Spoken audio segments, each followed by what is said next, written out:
Good morning. It's rather brisk out there today. I'm sitting here waiting for a rollback to arrive so that we can take my tools and move them to their new destination.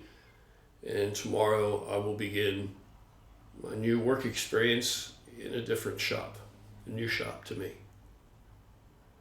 So it's back to the grind. Anyway, for now I still have some time on my hands that I otherwise would not have. And I'm here now just to talk about the long-standing tradition of motorcyclists acknowledging each other in some physical gesture as they pass each other or encounter each other along the roadways. And it can manifest itself as a wave or, as a hand gesture of some sort or matter, but it's universally recognized that the person's acknowledging the other person that's on the other bike. And usually it's expected that it's proper etiquette to return that gesture. Well, this is even just comes up as something I wanted to talk about because Chicago Chuck over there at Backroad Biker Adventures. So we're talking about Chicago Chuck over there at Backroad Biker Adventures. I watch his channel. I like his channel. I'm a viewer. I love the cinematography. He's a very creative guy. He's a very talented guy. The videos are just gorgeous. Some of the videos he produces of his trips on the road, and the ones that are not so eloquently produced, I still love them. Where he shows you the places, good suggestions for places that you can camp for free or for cheap, and I've learned a lot from some of his suggestions. I think he's a good channel, good content. I really enjoy it. I think he should have a lot more viewers. So I like the guy. I'm not slighting him in any way, shape, or form. Like I said, I'm a viewer. I'm one of his viewers, but his feelings on this, ritual, this biker wave thing, is totally different than how I feel about it. So the way that I feel about it, and the way that I look at it is this. When anybody acknowledges my presence in a positive way, of course, that I even occupy this space and time, right? My space. Of course, I appreciate that. I think that's just spreading positivity. It's positive energy. If people encounter each other and they maybe say, hey, how you doing? Good day. Nice weather we're having. Any kind of thing like that. Just a nod even, whether it be in the grocery store, at the gas pump. And that happens frequently in the area in which I live. And that's one of the things I really like the most about living here where I live. The people. That's what I really like. I love it when I'm at the gas pump and I'm kind of tired, so maybe I have a scowl on my face, though unintentional, and I'm pumping my gas, and an 80-some or 90-year-old fella next to me at the pump, he notices me and says, hey fella, how you doing? Or good morning, or we just pass each other, or anybody else. It's just, I love that. I think that's really awesome. I like that kind of interaction. I'd like to see more of that kind of interaction in our society, especially in this day and age. Now, yes, back in the day, one could say, as far as within the context of the motorcycling experience or lifestyle, you could look at it, any aspect of it, you could look at it in a number of ways. You could wax nostalgic and look back in the day when I was a kid and rode that. I rode choppers and I rode, there were ridges with springers or girders, and they were held together basically with baling wire and hope. And I was a broke-ass young guy, so sometimes, I can remember a whole summer where my biggest ambition first thing in the morning was to scrounge up $1 to get into that gas tank of that motorcycle so I could ride all day long, as a young guy. It was just about the riding of it, and the motorcycles were not as reliable as today, by nowhere near so. You really had to either be capable of the upkeep on your own bike or wrenching on your own motorcycle, or know someone that you relied upon that could do that. The Harley Davidson crowd, and I rode Triumphs and then I rode Harleys. These bikes were not reliable. You had no fuel injection, that's for certain. You had no electronic ignition back in the day. I don't know anybody that ran electronic ignition when I first started riding. It was all mechanical breaker points. If you had the bucks or were fortunate enough to come across one cheap, you had a magneto. So that kind of thing. And And it was always, the bikes vibrated, they shook everything apart, shook everything loose. So it was a whole lot of more of a ritual that you learned and became accustomed to that particular machine that you rode and possessed, and you knew the things to check and keep up on and do your due diligence so that you didn't have things flying off, going down the road, et cetera, et cetera. Loctite was your friend. So yeah, sure, you're going to break down the road, you're still going to have problems yesterday or today. But one could say, when the advent of all these new basically turnkey motorcycles, hell, it was a long time I didn't want an electric start.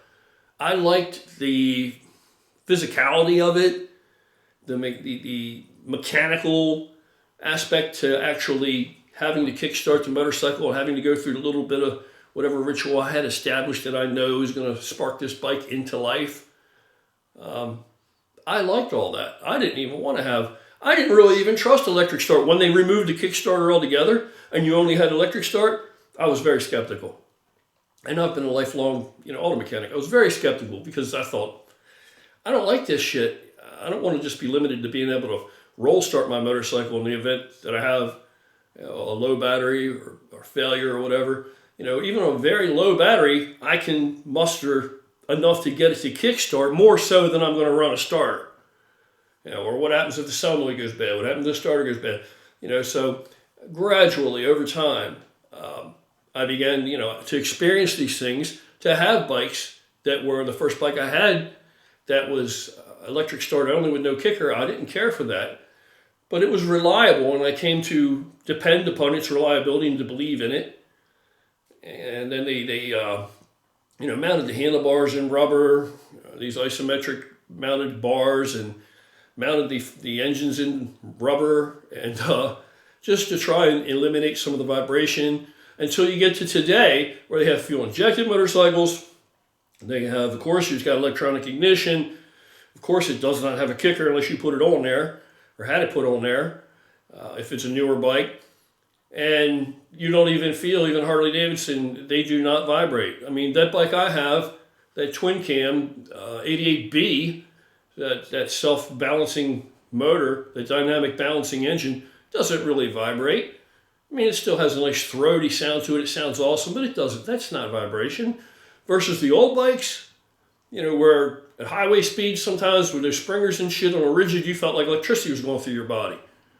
Those bikes, where the term was coined Milwaukee vibrator, that was an aspect of that motorcycle that Harley Davidson enthusiasts back in the day, that was something that they liked and they grew accustomed to, and that was a distinction of their motorcycling experience. So things have changed, and I've changed with those things. So just because I'm going down the road and I still look back fondly on those days, I rode a rigid all the way up until I would ride a rigid today. I'm looking for another rigid. I want to get rid of the Softail I have, even though the custom chopper, because it's just too modernized for my taste, But even though there are a lot of guys that I came up with that today, they aren't riding rigids anymore. Most of them are on baggers, all the older guys. I don't see anything wrong with that. I don't look at that and say, can't handle a rigid anymore. I don't feel that way at all. Every man is an individual. I don't worry about what the next man does. The next man has the right to do whatever he wants to do. As long as he's not infringing on somebody else's God-given inalienable rights, right, to life, liberty, the pursuit of happiness, then, go ahead and live your life. Be you. Do your thing. Enjoy yourself. Do yours. Get yours while you're here. Whatever that might be. So if I'm going down the road and anybody waves to me, I'm certainly going to wave back to them. I don't care what they're riding. I don't care if they're riding a metric bike. I don't care if they're Amish, horse and buggy. We have that around here. And occasionally, somebody will acknowledge you who's Amish. Now, I don't know if that's typical, that they're actually even supposed to associate with us like that. I don't know, but some of them do. And of course, I acknowledge them in return. I don't care if they're riding, a Harley or if they're riding a scooter or a moped. I don't care. I don't care if they're walking. When I encounter somebody in the grocery store and they greet me, I greet them back in return. I respond favorably, positively to that. And I'll initiate that sometimes, because I'm used to that and I like that.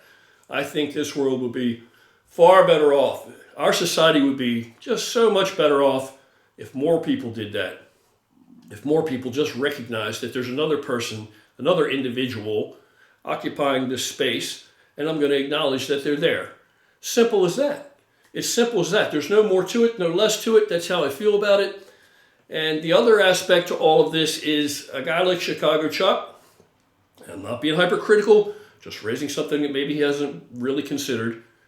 He put himself out there on YouTube. He put himself out there. He manufactures these videos featuring himself. He shares insights into his life and all. I'm glad that he does. I benefit from it. I enjoy it. So I'm not saying that the likelihood is just enhanced to the nth degree, but it's a greater likelihood that as he moves through society, and yes, even on his motorcycle is somewhat distinctive, that someone he may encounter crossing paths may recognize him and say, hey, isn't that Chicago Chuck? Man, I like that guy. I watch his channel. Hey, Chicago Chuck. And there's somebody may wave to him in that regard. How does he know otherwise? And so, me, people approach me in the gym all the time. People look at me in the gym all the time. If I were to take it as an offense, every time somebody looked at me in the gym like they were infringing on my experience or something, that would be a daily event, every time I go into the gym. But many times, it's somebody that has seen me on YouTube or knows me from somewhere through another person, and is just looking to see if it is me, and, wants to interact positively with me. So what am I going to do? Act like a dick? You know what I mean? So even though he may not know these people, or they may not know him in a large regard, in a very real regard, they feel they know him. Okay? Just like they would feel they know me. They know enough about my life that I put out there, about my experiences, about my opinions and my feelings and my hopes and, all these other things. And if they find anything positive in that enough so that they want to, greet me with a friendly salutation, I'm going to return that. And even if they are a total stranger, then all the more, because they don't have any reason to go out of their way to say hi to me. So just other than that, they recognize, maybe, hopefully, that we're all in the same, we're all in the same pot of stew. We're all down here going through the same things, basically. We all want the same things. We really do. I mean, hopefully you want to be loved. Hopefully there's something that you do love or someone that you love that you would protect, that you care about more than yourself, hopefully. So we share all those things, and those are big things. And we're all just struggling just to survive, just to live a happy, as free as possible life. All of us, on whatever levels, to whatever extent.